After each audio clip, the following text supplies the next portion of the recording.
종합특검이 내란 혐의 등으로 심우정 전 검찰총장에 대해 구속영장을 청구했지만 법원이 기각했습니다. JTBC 취재 결과 특검은 심 전 총장이 계엄 합수부의 검사 파견을 검토했다며 그 증거로 명단을 재판부에 제출했습니다. 그런데 그 명단에는 박세현 전 서울고검장이 본부장으로 적혀 있었습니다. 심우정 전 총장 측은 이건 계엄 합수부가 아니라 계엄을 수사할 특별수사본부의 명단이었다고 반박했습니다. 그 명단 속에 다른 검찰 간부들 상당수도 실제로 특수본에서 내란을 수사했던 인물들이었습니다. 조혜영 기자의 단독 보도입니다. 종합특검은 내란과 직권남용으로 심우정 전 검찰총장에 대해 구속영장을 청구했습니다. 계엄 합수부의 검사 파견을 검토하고 윤석열 전 대통령의 구속 취소에 대해 즉시 항고를 하지 않은 혐의 등입니다. 계엄 당시 상황 및 그 이후 상황에 대해서 소상하게 설명드리겠습니다. 법원은 3시간에 걸친 신문과 관련 증거들을 검토한 끝에 구속영장을 기각했습니다. 변론 취지에 비춰봤을 때 증거인멸 우려가 소명되지 않았다고 설명했습니다.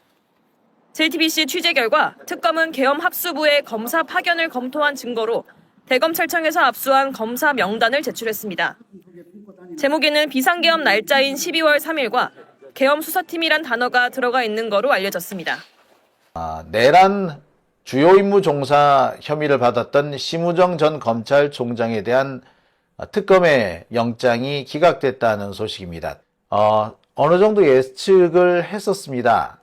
지금까지 상황을 볼 때 장관급 이상에 대한 구속영장은 웬만하면 발부가 되지 않았습니다. 장관급 이상에서 구속영장이 발부된 사례는 사실 이상민 하나밖에 없어요. 박성재의 경우도 1심에서 징역 25년이 선고됐고 한덕수 역시 징역 23년 그리고 항소심에서 징역 15년이 선고됐지만 역시 구속영장은 기각됐었습니다. 박성재 같은 경우에도 영장이 2번이나 기각이 됐죠. 사실 이상민의 경우도 2번째 청구에서 겨우 영장이 발부가 된 상황이었습니다. 따라서 심우정 영장 기각 어느 정도 예측은 됐었습니다. 게다가 지금 영장 판사들 실은 다 조희대의 꼬붕들입니다. 원래 이 판사들 다들 괜찮은 판사들이었다고 해요. 하지만 중앙지법의 영장 전담 판사가 된 이상 법원 수뇌부, 이 대법원 수뇌부의 요구를 거절할 수 있는 사람은 없다라고 합니다. 아니 사실상 대법원장의 의중이 그대로 관철되는 것이 서울중앙지법의 영장 전담 판사입니다. 사실상 지금 서울중앙지법의 영장은 조희대가 주심 판사다. 솔직히 영장 전담 판사, 주심 판사가 조희대예요. 그런 면을 볼 때 기각될 수밖에 없었을 거라고 생각합니다. 하지만 영장을 담당했던 판사가 꽤 괜찮은 판사였기 때문에 약간은 기대를 했었습니다만 역시나 역부나라는 생각을 해봅니다.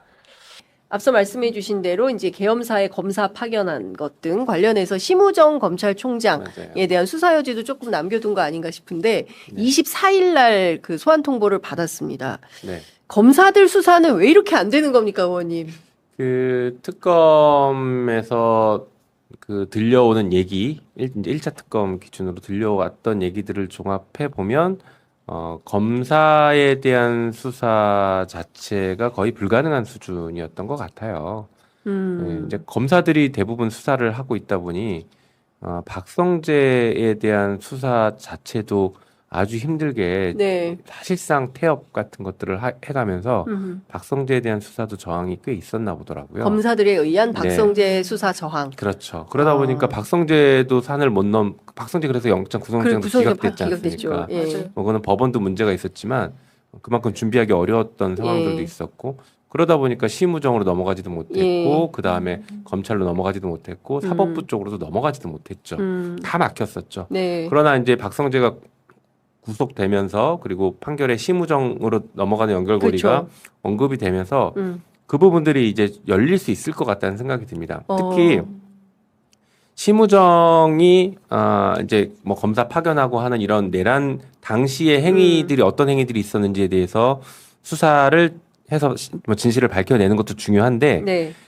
우리 국민들께서 되게 분노했던 지점 하나가 있었어요. 그것도 밝혀내야 돼요. 그 구속 취소에 대한 즉시 항고 포기를. 맞아요. 맞아요. 이게 연결이 되는 거예요. 왜 심우정이 저럴까? 아무리 윤석열이 임명해줬어도 윤석열한테 저렇게 충성할까? 저거는 공범이 아니고선 이해가 안 된다. 맞아요. 그때도 그때도 그런 얘기 그랬거든요. 했었어요. 예. 그랬는데 이제 그 연결고리들이 그 진실이 밝혀지는 연결고리들이 어제 하나씩 풀려나기 시작했죠. 그래서 즉시 항고를 포기해. 그 수사팀에서는 막 하겠다고 즉시 항고 하겠다고 하는 걸 막 눌렀지 않습니까? 이 부분에 대한 직권남용도 수사를 같이 해야 된다. 해야 된다. 생각합니다. 아주 중요한 대목이 지금 열리고 있어요. 예. 피고인 박성재가 심우정에게 계엄사령부 합동수사본부의 공공수사 관련 검사, 과학수사 관련 수사관 등 인력 파견 요청 협조에 관한 지시사항을 전달해서 심우정이 소관부서로 하여금 이를 이행하도록 하였고 그 과정에서 대검과 관련 기관의 소관부서장 사이에 의사소통이 이루어진 것으로 보는 것이 합리적입니다. 그러니까 이거는 수사에서 좀 더 밝혀야 된다. 말씀하신 대로 네. 정말 납득하기 어렵잖아요. 1번 직위원회 구속 취소 결정, 2번 심우정의 즉시 항고 포기. 이거는 대한민국 사법 역사에 정말 없던 일이었죠. 네. 그뿐만 아니라 자기들이 선언을 했죠. 요 한 번만이고 다음부터 적용 안 한다. 그러니까요. 그러니까. 맞아. 그때 제가 원포인트. 구치소 교도소에서 편지들 변호사들 많이 받았을 거예요. 저도 적용됩니까? 이런 식으로. 저도 구속 취소할 수 있습니까? 네, 왜냐면 자기도 똑같거든요. 그때 김용현도 하고 명태균도 하고 그다음에 김영선 의원도 하고 다 구속 취소해달라고 요구했었으나 싹 다 맞아. 대상이 아니야 너인 이제 그러니까 오로지 심우정이 윤석열만 대상이야. 맞아요. 예. 왜 사법 역사상 처음으로 그리고 단 한 건만 윤석열한테만 해줬나? 네. 이거 진짜 공범 아니면 그렇죠. 이해하기 힘드네요. 되죠. 네. 그렇죠. 그렇기 때문에 어쨌든 이진관 판사의 이제 재판과 판결문으로 새로운 수사의 길을 텄기 때문에 2차 종합특검에서 이거 수사할 수 있습니까? 뭐 수사할 수 있죠. 예. 예, 수사 대상에 포함되는 것으로 알고 있고 예. 그래서 24일인가 조만간 소환을 한것 같아요. 종합특검에서 예. 네, 그래서 그 부분에 대해서는 좀 철저하게 수사를 할 필요가 있습니다. 심우정 전 검찰총장 영장이 기각됐습니다. 오 마이 갓. 종합특검 소명이 부족하다. 서울중앙지법에서는 변수 취지와 수집된 증거 등에 비춰 증거 인멸의 우려에 대한 소명이 부족하고 수사 및 진행 경과 등 동망할 염려도 있다고 보기 어렵다고 기각했어요. 와.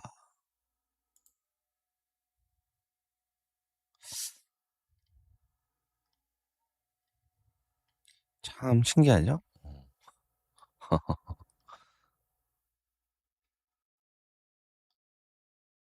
자, 우리가 잊지 말아야 될 게 하나 있죠. 뭐가 있죠, 여러분? 윤석열이라고 하는 사람을 뭐 했어요? 당시에 구속했잖아요. 근데 풀려났어. 어떻게 풀려났어?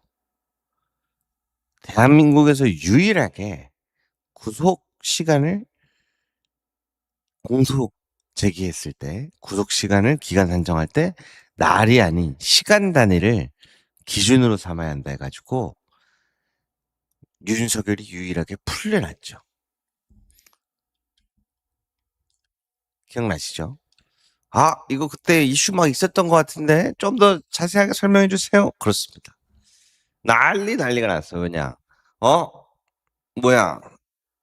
우리 검사 되려고 변호사 되려고 로스쿨도 가고 막 시험도 보고 막 그랬었는데 전에는 우리는 분명히 날로 배웠는데 현실은 그렇지 않았다. 유일하게 시간으로 문제를 삼아서 풀려났죠.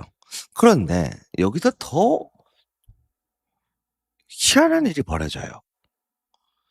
구속 취소 결정 이후 7일 이내에 검찰은 형사소송법상 즉시 항고를 할 수가 있어요. 아니, 지기현 재판부님, 어떻게 윤석열만 날이 아닌 시간으로 계산할 수 있나요? 이건 문제가 있습니다 하고 항고를 하면 높은 확률로 받아들여질 확률이 높죠. 대단히 높았죠. 그런데 어떻게 됐어요, 여러분? 그렇습니다. 검찰은 보완 항고를 하지 않아.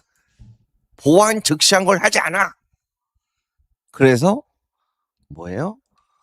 항고를 포기했어요. 그래서 아니 수사팀의 수사본부에서는 야 이거 큰일 난다. 어? 이거 오류를 안 잡으면 국민들이 납득을 못한다. 그러나 검찰 심우정 검찰총장은 뭐예요? 석방을 지휘했어요. 무슨 얘기예요? 경찰의 수사를 견제 같은 이야기하는 분들이 요거를 꼭 답해줬으면 좋겠어요. 검찰이 마음먹고 다 풀어줘 버리는데 이거는 어떻게 할 겁니까? 이제 심우정 전 검찰총장이 계엄 선포 당일로부터 나흘간 3억 4,200만 원의 특활비를 집행했대요.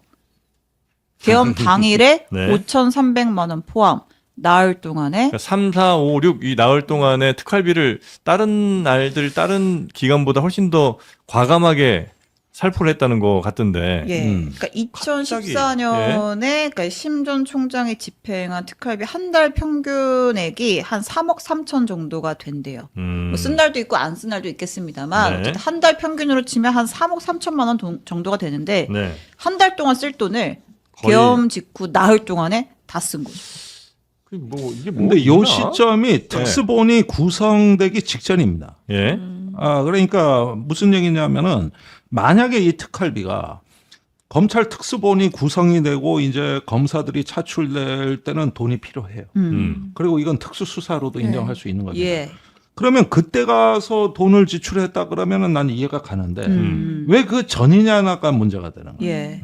사실 이때는 저 계엄에 대해서 수사를 하는 것도 아니고 네. 그냥 저기 의심받을 때 아닙니까? 그렇죠. 그러니까 이 부분에서 일단 있고 여기서 다시 결국 선관위의 그 포렌식 디지털 포렌식을 하려고 했던 진짜 본진이 누구였냐 이 미스테리를 풀어야 된다고 그러니까 봐요. 3, 4, 5, 6 정도 날짜면 사실 거의 전 국민들이 약간 올스톱돼 있는. 그렇죠. 충격파가 예. 심했죠. 그래서 네.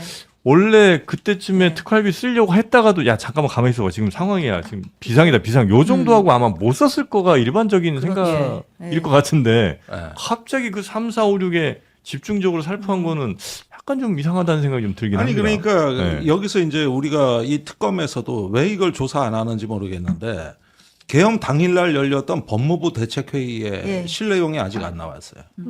그다음에 선관위에 분명히 출동한 부대들은 검찰과 국정원에서 포렌식 하러 온다는 얘기를 듣고 간 거거든요. 네. 그런데 검찰과 국정원의 본진이 없다? 그러면 그 군인들이 선관위에 왜 간 거야? 이 서버 포렌식을 할 줄 모르는 인력들만 갔거든요. 그러니까 우리가 가서 지키면 네. 진짜 팀이 온다는 얘기를 듣고 간 거지. 그럼 진짜 팀한테 입 막으려고 줬대는 아니 제가 저 약간 그런 어떤 그 의심은 갖고 있지만 말 입 밖으로는 또 안 내는데 대신 말씀해 주시니 내가 나는 되게 편리하네. 어머 어머 그 얘기예요? 여쭤본 거예요. 만남을 하시는데 아니, 대신 말씀해 아니, 주셔서 감사합니다. 그 뜻이라고. 그러니까 서로 물어보면서. 서로. 여튼 뭐 이렇게 어쨌든 얘기가 나와서 뭐 다행입니다. 네. 근데 그거는 지금 증거는 없는 건데 네. 그런 의심이 든다. 이 방송 용어는 굉장히 조심해야 돼요. 예. 그러니까 우리가 증거는 없어요. 네. 네. 증거는 없어요. 그러나 매우 강한 의심, 매우 이례적인 정황이다. 아니 저는 그냥 질문만 드려봤어요. 네, 서로 네. 이제 질문만 하셨고요. 이 미스테리를 풀어야 된다는 거예요. 그렇습니다. 검사 파견과 관련해서 뭐 법무부 쪽에 파견 요청이 들어오면 뭐 법무부에서 어떤 계획을 당연히 세울 거고 그 맞춰서 여러 가지 이제 밑에 뭐 검찰청에 뭐 이렇게 협의를 하거나 뭐 전달할 수가 있을 것 같은데 그럼 파견에 대해서 이렇게 사전에 미리 협의를 해서 법무부에서 검찰청과 대검과 관련해서 협의를 해서 이렇게 진행을 하는 겁니까? 아니면 법무부에서 어떤 기본적인 라인을 정한 다음에 통제해주는 식으로 이렇게 절차가 진행된 겁니까? 파견 사안이 좀 상당히 다양하기 때문에 제가 재판장님께 뭐 일률적으로 이렇다고 뭐 말씀드리기는 좀 어려울 것 같습니다. 뭐 외부기관 파견에 대해서 법무부에서 먼저 필요성을 인정을 해서 진행을 하는 경우도 있고 여러 가지 사안이 있습니다. 일률적으로 말씀드리기 좀 어렵습니다.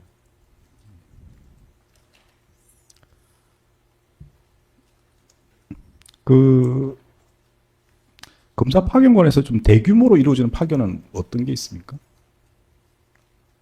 뭐 해외 공관원 이런 데 파견도 그게 포함되는 건가요? 네. 해외 공관도 거의 한 10여 곳 정도 지금 검사들이 파견이 나가고 있습니다. 한 2~3명 정도씩 파견이 나가는 부처들도 있고, 과거에 사법연수원이 있을 땐 사법연수원 파견은 10몇 명씩 나가는 경우도 있었습니다. 그 외에는 보통 부처별로 1명 정도 파견이 나갑니다. 이렇게 좀 뭐 아까 10명 정도 되는 다수의 파견 절차는 어떻게 이루어지는지 뭐 말씀하시겠습니까? 일반적인 절차입니까? 일반적인 절차로는 파견 공모 절차를 진행을 합니다. 법무부에서 게시판, 그러니까 검사들이 볼 수 있는 그 공지사항 게시판을 통해서 파견자들을 지원을 받아서 그다음 파견을 선발해서 하는 절차로 진행을 하고 있습니다.